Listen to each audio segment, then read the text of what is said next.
You know, it was around this time last year that I put this computer together. This was supposed to be the ultimate combination workstation, gaming PC, and well, it's kind of been good at doing that, but I've run into a problem. And it's a problem that I think every single YouTuber has run into on this platform, especially after they make the move to 4K like I did. I'm running out of space. Now, originally this was configured with 24 terabytes of spinning metal storage, but due to some of the upgrades I made, such as putting in my 4080 Super, there was a whole video related to why I did that. I kind of had to take one of the drives out. So, after redesigning my entire desk setup, I have a bigger case that will hold even more drives, and it will hold so much more storage. I'm running out of hands. So today we're going to be making a much needed upgrade to this, and it's going to be practically a whole rebuild. So let's get right into it. Hello and welcome back. My name is Wolfie. You're watching GreaterThanPie, and today we get to actually build a PC. This channel is founded on that. I even have dust in my PC. And today's video is going to be rather straightforward. We're going to take everything out of the Johnsbow case, and we're going to put it all into, I have a Fractal Meshify 2 set to its storage configuration. And I think I'm going to switch back to a Noctua cooler with that, because that case is front to back airflow, and this one's currently configured with an AIO. So let's go ahead and start taking this thing apart. Oy. She is heavy, even if it doesn't look like that.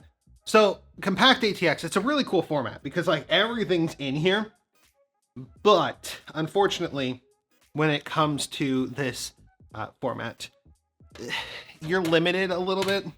So I was able to get one drive in here, and at one point I was able to get two, but then the NVIDIA card bumped into it, and so I wasn't able to put two.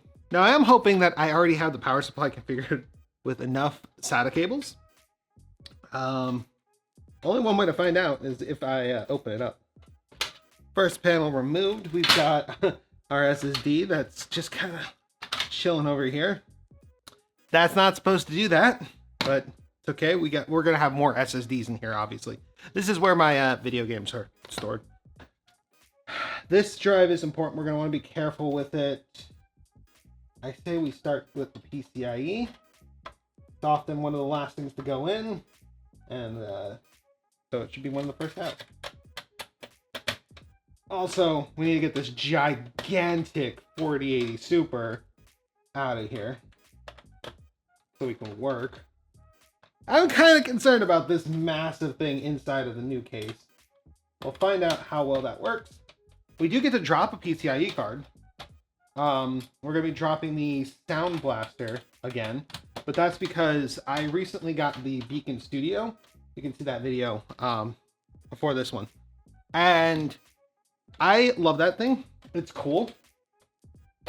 And so one of the benefits of it is actually it has the sound card functionality built into it.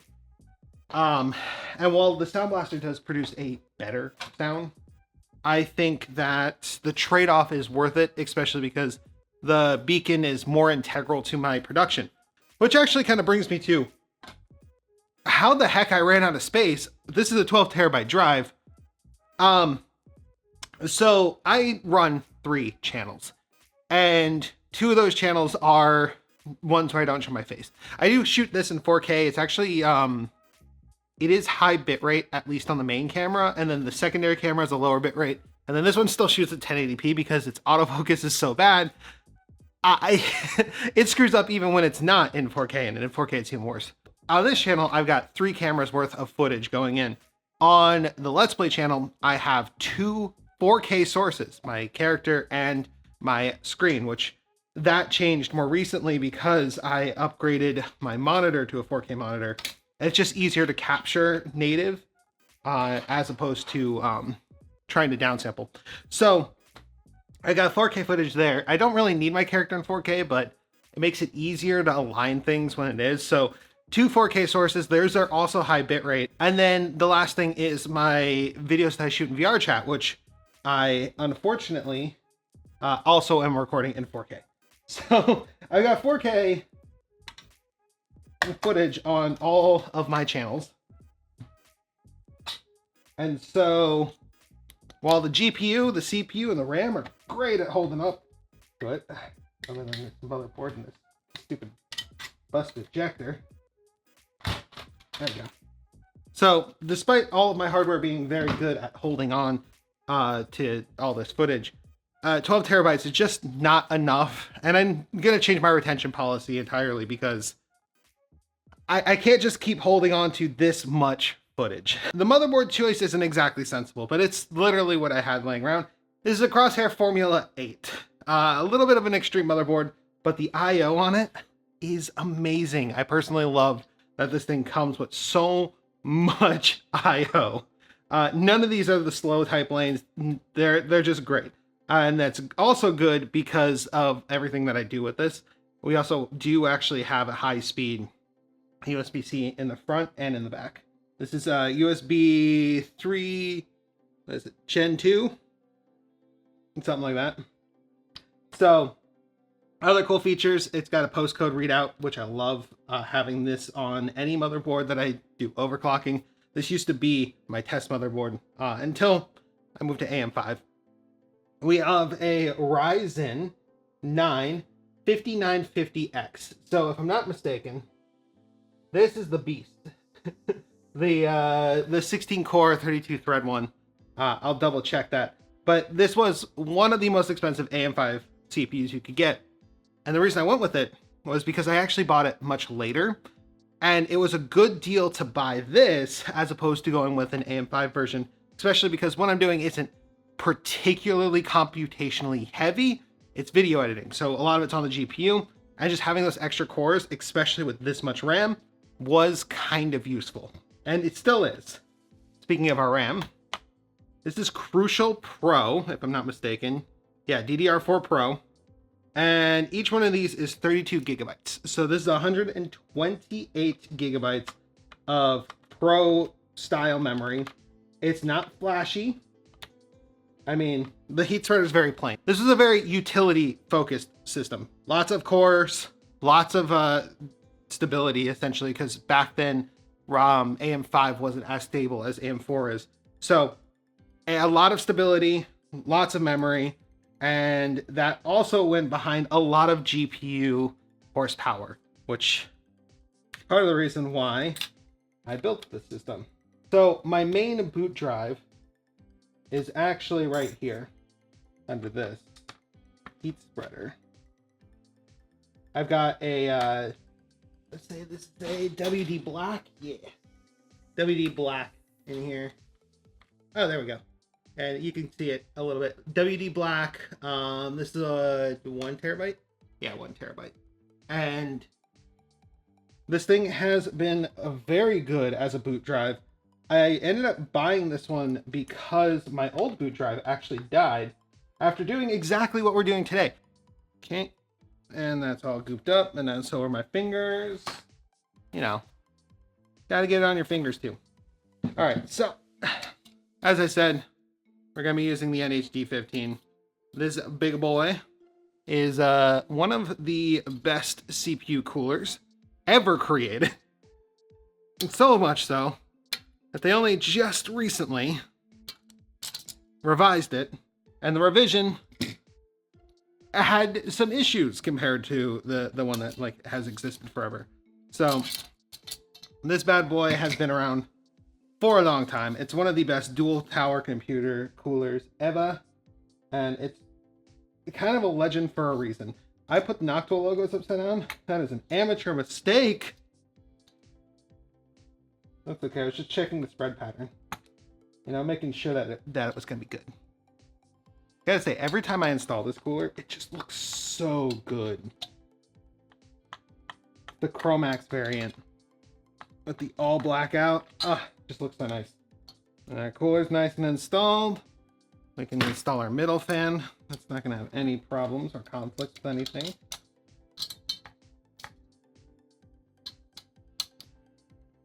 And then I think with the size of our RAM, we should be able to get 90% coverage. Oh no, we can get pretty much 100% coverage of the bottom fan.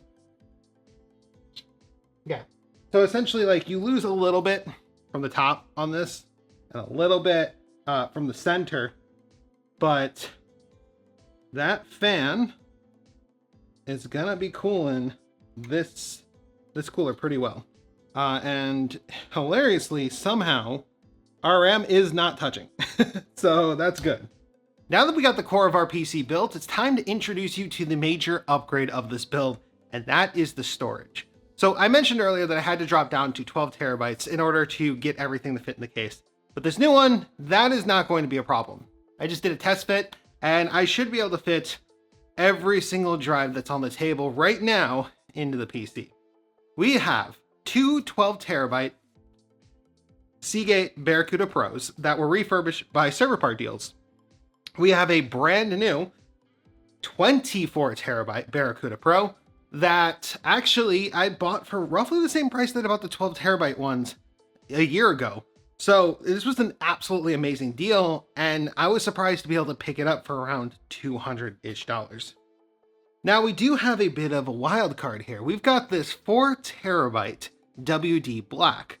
Now this is a hybrid drive, and it's actually great because it has a cache on it that actually allows it to partially work like an SSD. And we did test it against an SSD on this channel. In fact, I'll actually link the video up there, where we found that it was actually quite a good gaming drive because of how it loaded in data.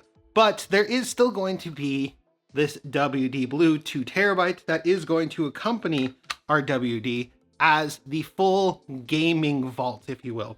So 6 terabytes of gaming space. Now, the 12 terabyte drives are actually going to be put into two separate groups. Group A is greater than pi footage. Group B will be virtual Wolfie and less than cake footage. And those are going to be partnered up with these 2 terabyte Vulcan Z drives.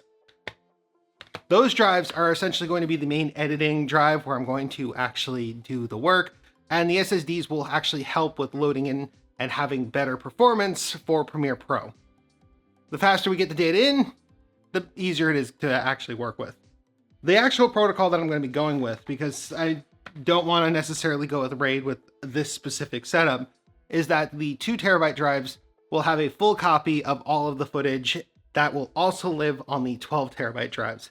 And then as the video gets edited and uploaded, it will eventually move off of the SSD, and then a copy of it will be moved to the 24 terabyte, which this will be our vault drive. So essentially, rendered footage that's already been uploaded, thumbnails, etc., that package will go here. A copy of it will live on the 12 terabyte for a year, and then eventually it will all just end up on the vault and on the network attached drive, which will be long-term storage. Hopefully, with this combination of drives, I will not be looking for space. We'll see how well I am capable of actually sticking to this, because there's a lot of discipline. None of this is going to be automatic, and I'm going to have to do it all myself. Granted, I do think having it all under one PC will be useful, and I should be able to keep up with the data management that is going to come with it. Now, the next step is to get this and this and put these all together so that we can install it into the case. Okay, so it is a new day, and that is entirely because I had to do this thing called eat and sleep. Yeah, kind of a bummer. So let's pick up where we left off. We got all of our parts ready. Our drives have been introduced, and now it's time to put everything together. But what about the heart of our system? Today's sponsor, no, it's not sponsored. If EVGA sponsored this, they've come back from the grave. But this is an EVGA Supernova 10,000 GT. This thing is kind of overkill, you can see from the amount of cables, but it has everything we need to run this PC. A stupid amount of SATA and peripheral ports, a stupid amount of VGA ports, and enough CPU and motherboard power to run something as intense as what we've got going on over here. So despite it being an oldie, it's a goodie. And the only downside is we're gonna have to use that stupid NVIDIA connector. So wish me luck on not burning down my entire system. And then finally, we are gonna throw in one add-in card. This is the AverMedia Live Gamer 4K. You guys actually might have seen a video about this already on the channel. I've already uploaded it, but this thing's pretty cool. There's an upgraded one though that if I had known how much of an upgrade it was, I would have spent the extra, I think it was like 20 bucks to get, because this one does 4K 60. The new one does 4K 120 pass through. This one will not do 4K 120 pass through. So it's good for the Switch 2, which is what I've been using it for. But if I wanted to run my other gaming PC through here, I would not be able to run it properly. So that, fortunately, I do have a different capture card that does work with it, and it uses USB 3.2 Gen 2. It's a USB-C type. So that thing, there will be a video on that. It's really cool, and it does actually work with HDR and 120 FPS. And I believe the upgraded plug-in version of that one also does the same. And for our case today, we got this. No tempered glass on the side. Ventilation everywhere. A fully convertible inside that allows for the storage of a stupid amount of hard drives. So what's cool is that this thing actually has space for pretty much everything. High-end water cooling, high-end air cooling. This is actually an air cooling focused version, but again, you could stick a radiator in the front and call it a day. It's got SSD support out the wazoo, and I think I counted, there's somewhere around like 16 positions that you can place drives into this. So we're not going to use all of them because our GPU is going to kind of stick into this section right here, but we will have enough space for all of our spinning drives and our GPU.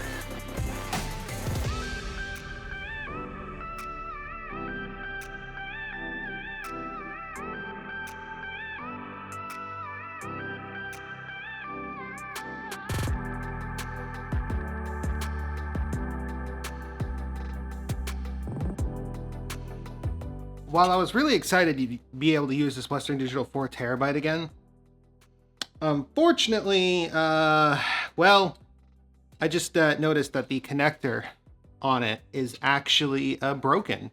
I don't know how that happened, and I honestly am a little concerned, but unfortunately, that means that this is not going to work unless I wanted to replace it, and I think that it's probably better that I just don't use it.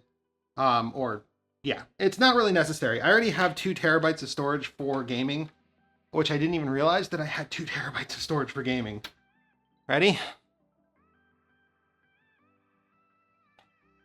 Fans immediately kicked on.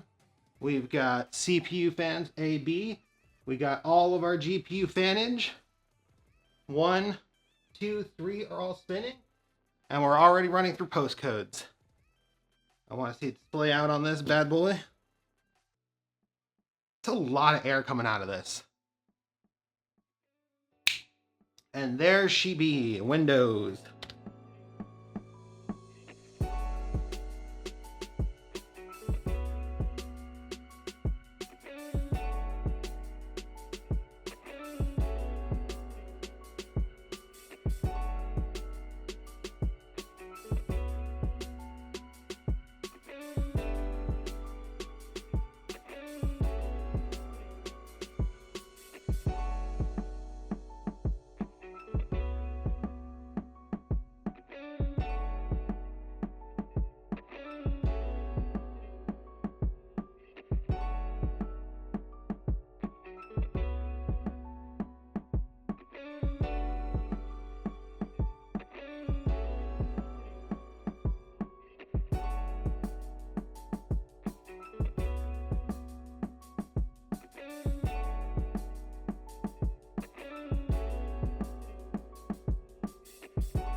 All right, that is good.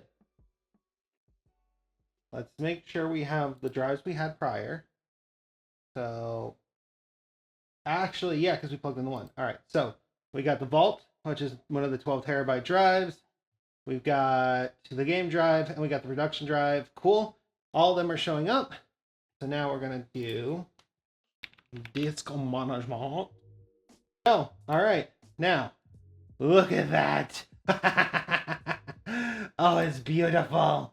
21 terabytes, 2 terabyte, 2 terabyte, 2 terabyte. 11 terabytes because I lost a terabyte at some point. And 11 terabytes. Oh, I love it. That was supposed to be from the refurb. Either way,